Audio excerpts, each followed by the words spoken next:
I'm Mr. MegaManFan. This is Space Invaders Through the Ages, and today we're looking at Space Invaders on Game Boy Color, which at first I thought was going to be the same as the PlayStation version, and it is similar as they came out around the same time, but it's also different in several significant ways, including from the Game Boy Advance version, which is actually closer to the PlayStation version, if that makes any sense. So let me explain.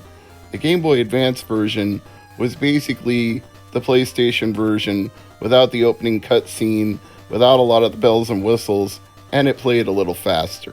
So I thought this might be somewhere between the two. Like, obviously, it won't have the cutscenes, but it might be as fast, just with less sophisticated graphics. But as it turns out, I think the graphics are actually a little more in line with what you would expect from Space Invaders in terms of pixels.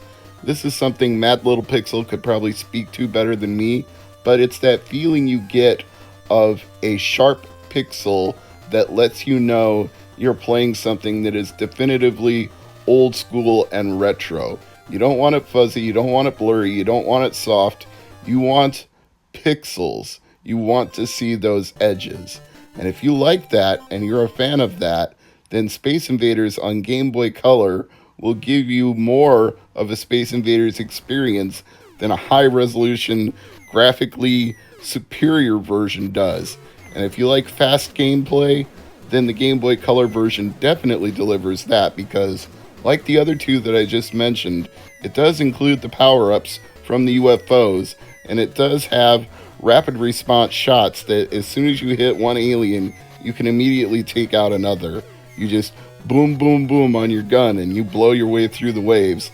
And they do follow a traditional wave format of marching from left to right and right to left and dropping down when they hit the end borders. So they are very familiar to a Space Invaders fan, but they look different and the waves have different orientations. Sometimes there will be a gap between two columns. Sometimes they'll be staggered, so they aren't exactly above and below each other. They'll be a little bit off to either side. There are variants that change things up. There are even variants to the UFOs. Some of them will be really big and easy to hit. Some of them will be kind of small, and you have to time your shot very carefully, but they all tend to have power-ups inside. A few will have shield power-ups to restore your health. You can take a few hits if your shield is fully powered up before your tank gets destroyed. If it's down to one, then you're in trouble if you get hit a couple times. So those shield power-ups do come in handy to replenish your health. But you also get options like a thunderbolt, which just blows through an entire column when you hit it. It just shoom, takes them all out. Or you get a shuriken that does kind of a side sweep shoot. When you hit something, it goes off to the side and takes anything else out in that row. Or sometimes you get a power-up that'll just sweep the entire screen all at once. Whatever's in the wave on the screen at the time, it just clears them all out. Just boom, they're all gone. Bye-bye, aliens. You win the wave, you go on to the next round. And every 10 or so rounds, you get a boss fight in Space Invaders on Game Boy Color, which again hews more to the PlayStation and Game Boy Advance versions that came out around the same era. Boss fights after X number of waves. It's just a matter of the graphical format and the presentation that changes from one to the other, but I once again would reiterate that this is for those who really enjoy their pixels, and this pleases me even though it's not like old school late 70s, early 80s Space Invaders. It has enough improvements and deprovements. That's a weird way to describe it. I don't think that's a word. Well, I think you might know what I mean. It's like a demake. That's what I think is the best way to describe it. Like, when you take something like Pac-Man Championship Edition, which came out on modern consoles, and you demake it and make it look like it could have been on the Nintendo Entertainment System back in the 8-bit era. You demake something and you make it feel different, look different, play different, but it's still as much fun as the version that it came from originally. That's what I would say about Space Invaders on Game Boy Color. It has the fun, it's a demake, although that's really not the case because they didn't develop this after the fact, they developed it before, so that description doesn't really apply except in my own head, which just goes to show you how wacky my own line of thinking can be.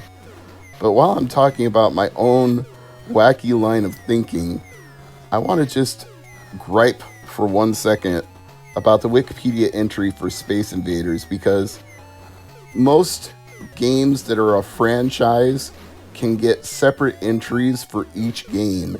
You wouldn't go looking for any Crash Bandicoot platformer and expect them to all be on one stupidly long page with very short descriptions for each Crash Bandicoot game. You would expect each game in the franchise to have its own entry, and then at the bottom of the page, you would have Crash Bandicoot games as a subsection that you could expand, and it would show you all of the different Crash Bandicoot games, and you could click on each individual one and go to the page for that game.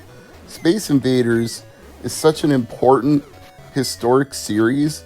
It should be treated with that level of respect where every entry that's different and distinct from the other entries gets its own page.